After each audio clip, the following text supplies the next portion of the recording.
Meanwhile, tonight, hundreds of rallies are now planned across this country tomorrow, including one right here in Charlotte.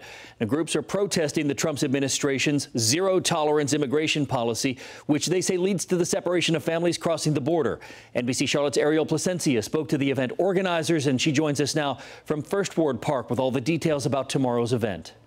The groups organizing tomorrow's vigil are calling the event End the War on Immigrants. It's all happening right here at First Ward Park tomorrow at 6:30 p.m. And organizers tell me there's one main message they want to get across.